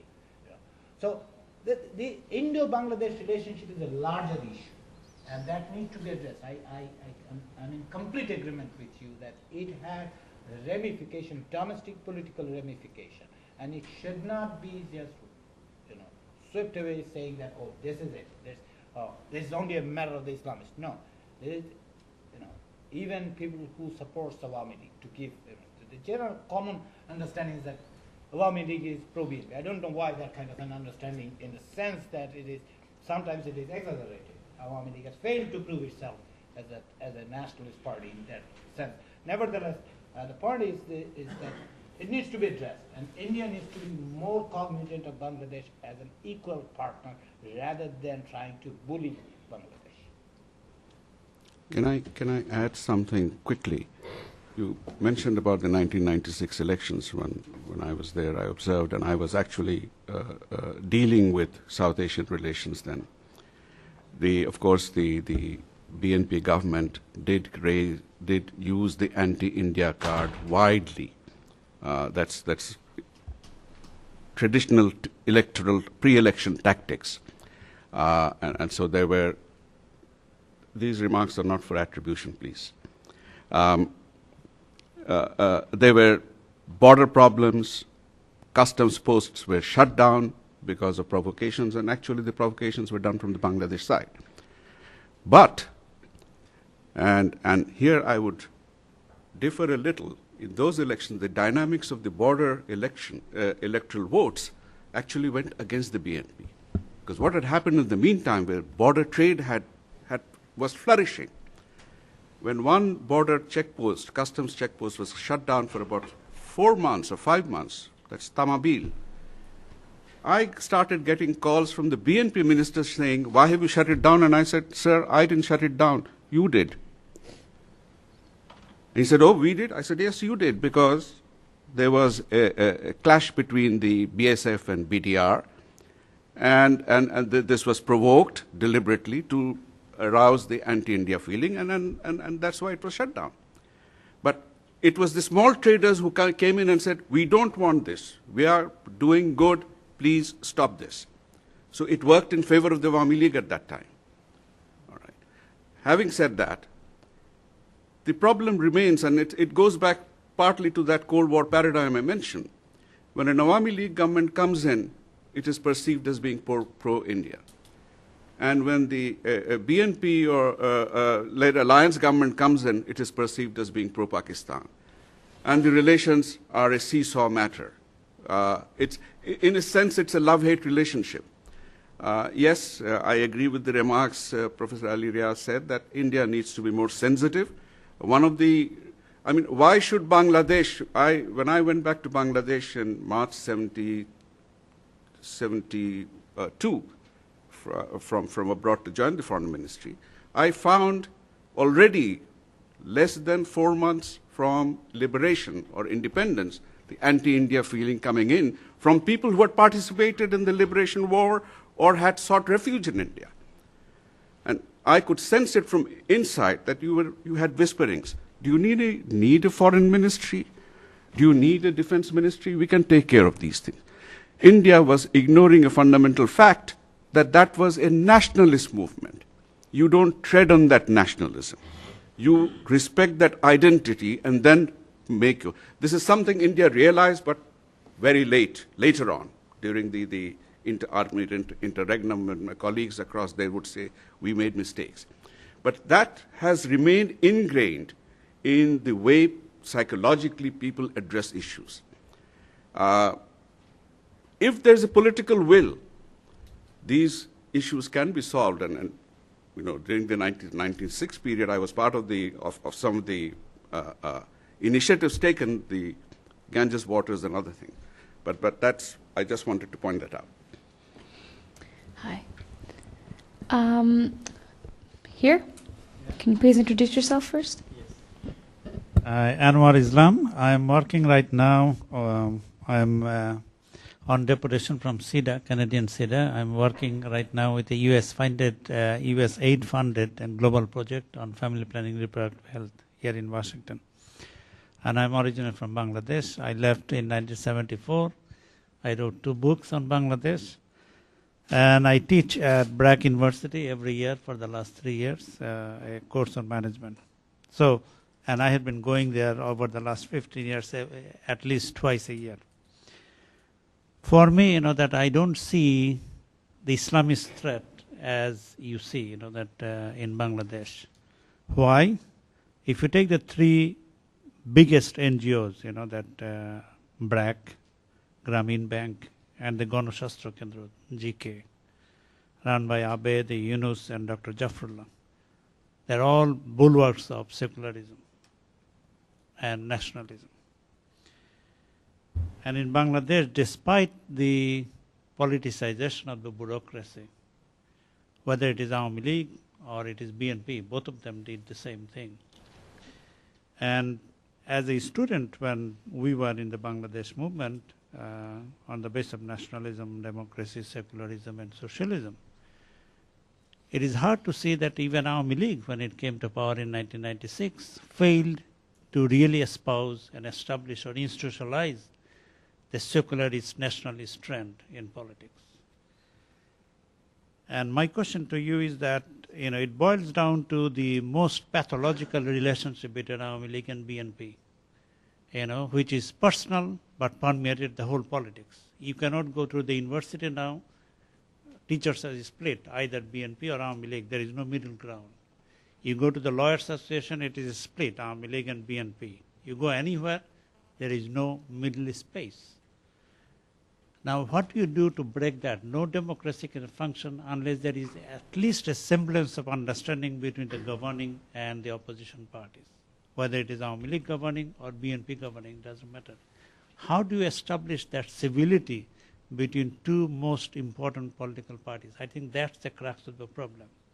Do you take away these 2 leaders, dump them somewhere, and start anew, or something? And I think it is not the Islamic threat. It is the dysfunction of politics because of this animosity, deep-seated animosity, that is giving the space for others to come in. Lack of good governance and other things are added to that, there is no good governance. But people look at the 2 ministries that are run by Jamaat Islam. Apparently they are much more corruption-free than the other ministries. So what do you do? So I think the international community must address that animosity between 2 political parties, whether it is one party in the opposition or other party in the power. Unless that is addressed, I don't think there will be political stability in Bangladesh, and you need reforming the bureaucracy thoroughly, to bring back some semblance of neutrality, that you can start with good governance. Thank you. Can I answer that? I'm going to start on that. I disagree with you, and I agree with you. I certainly agree that the lack of good governance, the abysmally poor governance, to put it more accurately, I suspect, because the 2 parties, because of the poisonous political culture, let me put it more abstractly, is the major problem in Bangladesh. But this problem is part of what is feeding the growth of Islamism, and if you think that Islamism is not growing, then I think you're missing the facts. The facts speak for themselves, and I'm not going to go into those. Ali Riaz probably could and may, but in fact, you can't dismiss Islamism. However, if governance had been better all along, we probably wouldn't have it growing anywhere near as much. There is obviously going to be some attempts by the Islamists to grow themselves in Bangladesh in any case, but with good governance it would not have happened. Now my 3rd point. If governance remains as poor as it is, I think you spoke of Grameen, BRAC, and the other one as some sort of bulwark against Islamism. However, if the Islamists were ever to gain power, I would think that Grameen, BRAC, and the other one would be in very serious problems. Can I add to this? I totally agree that space is created for others to come in, but I also agree with him that they are expanding on the space. The NGOs, Grameen and BRAC, have already come under threat. I know. Some of their people were killed. But apart from that, the two ministries that the Jamaat-e-Islami took, and this is very, very important, were key ministries: agriculture and social welfare. That's where you expand your network. In fact, during my travels, I found the spread of NGOs of an Islamic character has spread in the countryside. What the NGOs had done to fatwa regimes during the military period, sucking the constituency out, the Islamic or so-called Islamic NGOs are now trying to do the same on the secular NGOs, sucking their constituency out. So that process is still a tussle, still going on. Who will deliver the goods and services? It will depend on that. Last year, 250 new permits were issued for NGOs, new NGOs. All of them were Islamic. Even when one of the BNP ministers changed, he changed from agriculture to industry. And the Islamic, you will see a host of capital enterprises in Bangladesh which are Islamic. Not just the Islamic Bank. You will have insurance companies, mortgage companies, lending companies, most of the auto rickshaws, they have been financed by some Islamic funding group. That is how the influence spreads. That is where the space is progressively prized apart and expanded. All right, thank you very much. Next question. The gentleman at the back.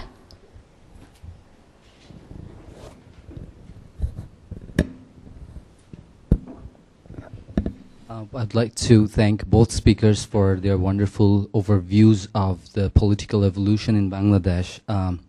Let me introduce myself. My name is Adnan Morshed, and I'm a faculty member at the Catholic University here in Washington, D.C. I thank both the speakers for their good overviews, and it was very immensely useful. But my question is there any danger in terms of methodology in the investigation of the rise of political Islam in Bangladesh in tracing this phenomenon, this rather haunting phenomenon of political Islam in Bangladesh in local context alone, in the ongoing feud between Awami League and BNP? Would it be useful also to see this political rise of Islam in terms of geopolitics, namely American foreign policy, Iraq invasion, and many other global phenomena that are taking place now? Let me just explain that very briefly, if I may. I have been to Bangladesh recently, 2 months ago, and I have had the opportunity to be at the various Friday prayers, and interestingly, the mullahs, the imams, do not, during their pre-Friday prayer, do not invoke the local politics of Awami League and BNP. They actually invoke the easy vehicle of anti-Americanism. They invoke the virulent anti-Americanism. They invoke the perceived persecution of Muslim minority in India. They invoke the perceived Jewish threat. So these are easy ways to mobilize that kind of political Islam. So what I'm saying is that they oftentimes keep their local political affiliation invisible. They use anti-Americanism and other kinds of phenomena to advance their causes, their rather twisted views of political Islam. What can we do about it? Let me try to respond to this. Look, methodological issue. You have raised a very serious question. Yes, I do agree with you, and it should not be viewed exclusively as a domestic phenomenon. As As a matter of fact, rise of Islamism in case of Bangladesh has three dimensions, to be specific. And I didn't go into the detail because we're trying to look into the Bangladesh Barometer mostly in the context of the election. But briefly speaking, there are three dimensions to it. One, of course, the domestic one. And we can go into the detail of how civil administration actually helped to do that one. How the political environment. As a matter of fact, to give you one quick example of the domestic one, since you travel to Bangladesh quite often, there's a huge bunch of cassette tape. I don't know whether you have listened to this, the songs, new kind of music, praising Osama bin Laden and so on and so forth. And I have a bunch of them. There's a domestic element. There's a regional dimension to it. I mean, being an Islamist, especially the rise of militant Islamism in Bangladesh, cannot be isolated from the availability of weapons and all sorts of things that we have seen, and the regional dynamics actually worked in this context. Tit for tat policy of the Bangladesh government as well as Indians, supporting Shanti Bahini, providing weapons to Shanti Bahini, finally ended up in the hands of the Islamists. There are tracks that you can actually draw. Literally, you can draw the tracks. That's the second. I mean, I'm just putting those things. The third is the international dimension that you have referred to. That, of course, obviously, Islamists can justify themselves when the U.S. foreign policy goes wrong, or you can explain it in that way. Of course, Iraq invasion has helped the Islamists in case of Bangladesh. So I'm just focusing on the domestic issue, not underestimating those elements. That we don't have the time to go into those kind of issues. And I could take this opportunity to do a commercial of my upcoming book, but I won't do that. Thank you. Thanks. Any other questions? Yes?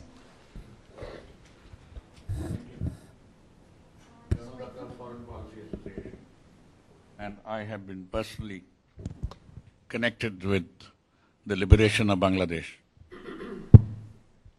I have watched it very closely, the evolution of the politics after liberation.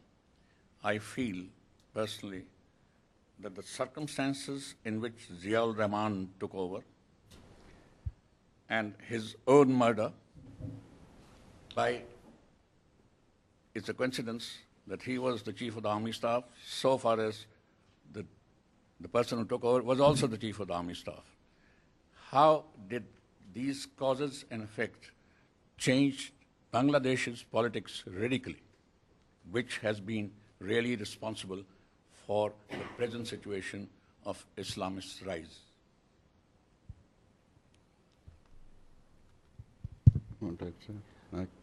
I can briefly respond to this. First of all, of course, the Islamization process in Bangladesh is, to my understanding, originated from the crisis of legitimacy of the ruling regimes. Mm-hmm. I mean, in post-1975, the government that came in was not only constitutionally illegitimate, it was ideologically lacked the legitimacy. How do you differentiate yourself from the previous regime which you have replaced? That is Awami League. On the other hand, Awami League also failed to reconstruct itself, provide a new ideology in post-independence Bangladesh. So what happens, none of these political parties have succeeded to provide an alternative ideology which would become the dominant one and make the support. The way we see the whole country is divided into two, because none of them actually succeeded in presenting us with an hegemonic ideology. That's how I see it. So yes, that has created the environment. Post-1975, crisis of legitimacy has accentuated, accelerated, facilitated, contributed, take your pick, to the rise of Islamism. And as I said in my own, I alluded to it. In fact, these two events that you mentioned, the assassination of Ziaur Rahman and I would even say assassination of Sheikh Mujibur Rahman, Bangabandhu Sheikh, all these have viscerally exacerbated the mutual trust, suspicions and mistrust of each other. Ziaur Rahman's coming in the way he did, although people may not be able to point directly at his being involved, but the subsequent actions he took of indemnifying the killers and putting in place certain regulations and instruments, somehow in the mind of Awami Leaguers says that, okay, he is directly. I mean, it may or may not be. It may be rational, it may be irrational. That's the perception. Similarly, Ziaur Rahman's own assassination is looked upon by the BNP as having been somehow associated with Irshad, that he played forces off, which may or may not be correct, but that's the perception. And what has happened is that Islamists have taken advantage of the space created by this perception. The political parties have been so involved with each other, that they have neglected their duties in governance. And when that happens, somebody has to step in as an alternative, and that's where they started functioning. Okay, thanks. We have time for one more question.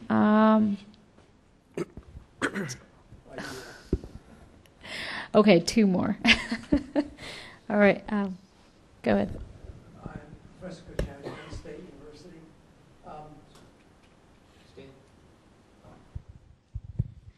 I'm Professor Kochanek, Penn State University, X. Bangladesh has now been independent for almost 30 years, and or such. A whole new generation has come into existence since then. Many of these issues between Awami League and BNP are a result of the whole Bangladesh movement and the war. How much of this to what extent has the new generation been socialized into that conflict, or to what extent have they, in effect, been socialized in a totally different way? And if so, what are the potential consequences of this? We're gonna just 1 minute. We're gonna take the second question and then answer together. Am I on here? Yeah. Doug McKeag. I'm an old South Asia hand here in Washington. I agree with Ambassador Milan completely that the model for a Bangladesh disaster is not Afghanistan, it's Pakistan. But I would argue that they're already there.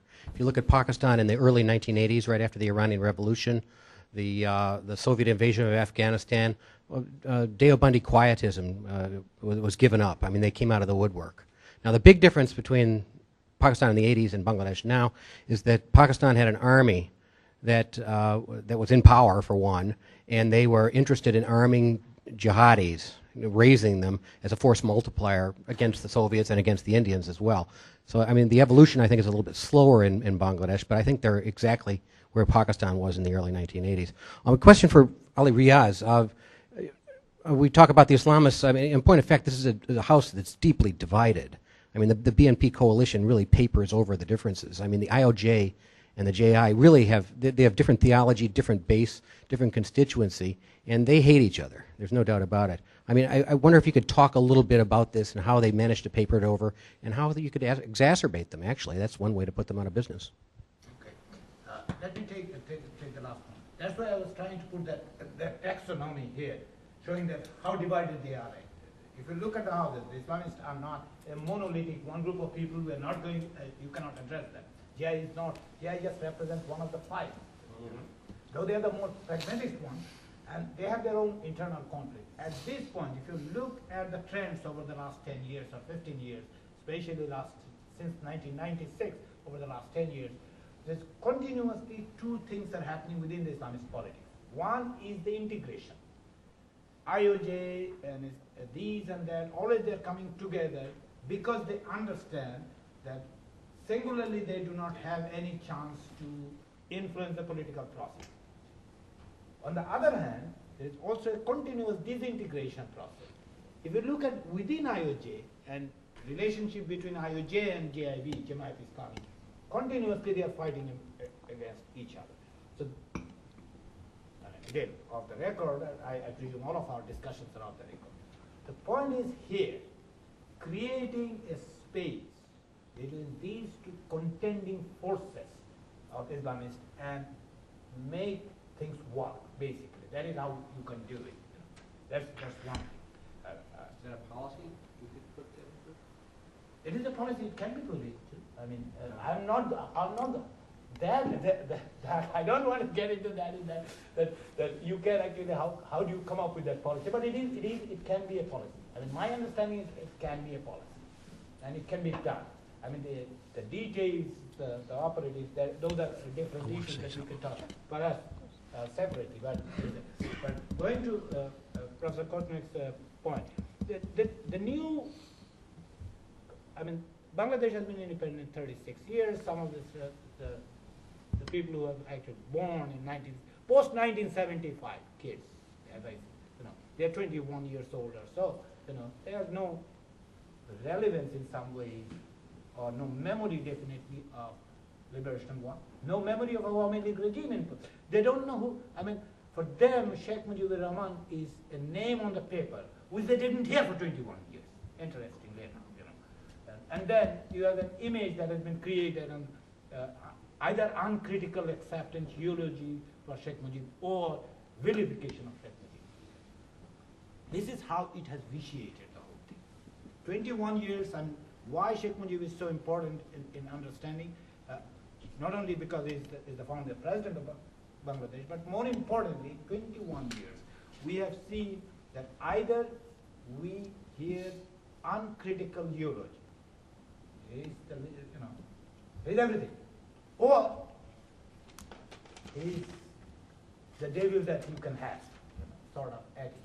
That vitiates and that continues, even though someone is born after 1970. One last, just to add to that, and in response to Professor Kojanik's question, and I saw this, and you can perhaps testify better to this, in Pakistan, when the population got fed up with both the parties, the refrain I heard, and you might bear me out whether I was correct or I just heard it wrong, is that we have tried both of them. And what's left for us is to try the Taliban or the Islamists now. They're promising justice and they're promising social improvement, etc. I picked up refrains of this in Bangladesh this time. That is where, this generation, I agree, there's a whole new generation which has grown up with a different rhetoric in a different world, a globalized world. And they're looking for solutions. And there, if they find the two mainstream parties ignoring or not addressing the problems and not offering concrete solutions, they are very likely to say, okay, a pox on both the houses, let's try something else. And it's a critical mass there. It's a critical mass and growing. So, Could be the military also. Can I just add a sentence to this? Go ahead, let him. Go ahead. In Pakistan in 2002, the clerics formed an alliance and have come into parliament as never before. But if you look at the votes they got, you find that it's 97% Pakhtun vote. It's an ethnic vote. It's not a religious universal vote. And that, I think, is attributable to Pakistan's seeking of strategic depth into Afghanistan and joining a nation whose division actually created Pakistan. So it is, of course, in one way you can say that the religious parties have produced an attractive alternative to failing bipartisan system, but one must also keep in mind that it is purely a Pakhtun phenomenon where the vote was ethnic. Could I guess Pakistan overall percentage of these religious parties will get about 2 to 3%? How does that affect? to Pakistan discussion. Of the vote cast for the religious alliance. They got 11% of the vote. Don't get nervous. People will leave when they're ready. My name is Najib Wazed. Some of you know who I am. I'm with the Barometer Foundation, but I'm inexorably late. For as long as I shall live with the Awami League, I guess. I do have one question and one comment. One difference and advantage that we do have in Bangladesh that we don't have in other countries, or at least didn't have in Pakistan, course, speaking for the Awami League, in each successive election, the Awami League's votes have been increasing. And the latest AC Nielsen polls show the Awami League votes have increased further beyond the last election, greater than 40%, and particularly with the younger generation. And more importantly, the Islamists vote, even though they were perceived 5 years ago their popularity to be rising because of a backlash against the terrorism, their vote still has not changed. Would this be a fair assessment that at least 5 years ago, while we had these issues of governance, at least during the Awami League's term, certain areas of governance did perform very well. The literacy rate, the surplus of power production, the rate of inflation. And would it be fair to say that at least if that the elections are Campaign perhaps statement. we can counter that trend? Briefly, I mean, of course, there were some elements of governance that went well, but at the same time, it needs to be recognized that some of them were very bad. Similarly, in case of BNP regime of last 5 years, for example, fiscal management is wonderful, prudent. They did fiscal management wonderfully, which BNP regime did 1991, 96 as well. And on the other hand, and BNP's malgovernance is obvious in the energy sector, to start with. They couldn't manage, and in that case, let us look at one example, and then we can see how these things plays out. Chittagong Port, 1991 through 1996, BNP failed. 96 through 2001, Awami League failed. 2001 through 2006, BNP failed to manage one single port. We are talking about one single port. So there are elements which went well. There are some elements. That is why overall Bangladesh is achieving the growth that we are seeing. I don't want the final word. I think you're going to have that. But let me point out that in the areas that both parties did well during their administrations, probably the actual services, if you talk about literacy or other services delivered on the social side, were done by the NGOs and not by the government. So, any case, but I wanted to address Doug's statement. I accept that Bangladesh may look like Pakistan did in the early 80s. I think that's what you said. But, and I wasn't in Pakistan in the early 80s, nor in Bangladesh for that matter, but if my reading of history is correct, it may not be, the situation in Pakistan was not irretrievable in the early 80s. I basically believe it very well may be now. We're talking about Islamism. Bangladesh is in the same place. But Bangladesh, that's what I'm saying. It's not yet another Pakistan, which was your contention, because it isn't irretrievable yet. Okay. I made a point. Before we adjourn, one last question I'm going to recognize. Just a comment. My name is Harsarup Singh. I'm a retired diplomat. I was a member of India's Planning Commission, and I looked at the economic facts. And the big brother India is not acting as a big brother in economic terms. The concessions under SARC are far more than other countries are giving, and far more in terms of per capita income parity considerations. Number two, I don't think it's all that one-sided. International relations depend on two nations and more. Big brother, insensitive, bullying. Part of the reasons for this could be a large number of Bangladeshis coming to not just the border areas, but you find them in Bombay, you find them all over the country. After the independence war, we had to tackle millions and millions of them, which bankrupted the government. And I think this characterization of bullying and so on, I think less, what shall I say, more diplomatic words could be used. I refrain from commenting as a diplomat. I have a lot of patience. but I think these one-sided comments should also take into account what the younger brother can do. 7 million Bangladeshis settled in India. All right. 27 Thank you million? so very much.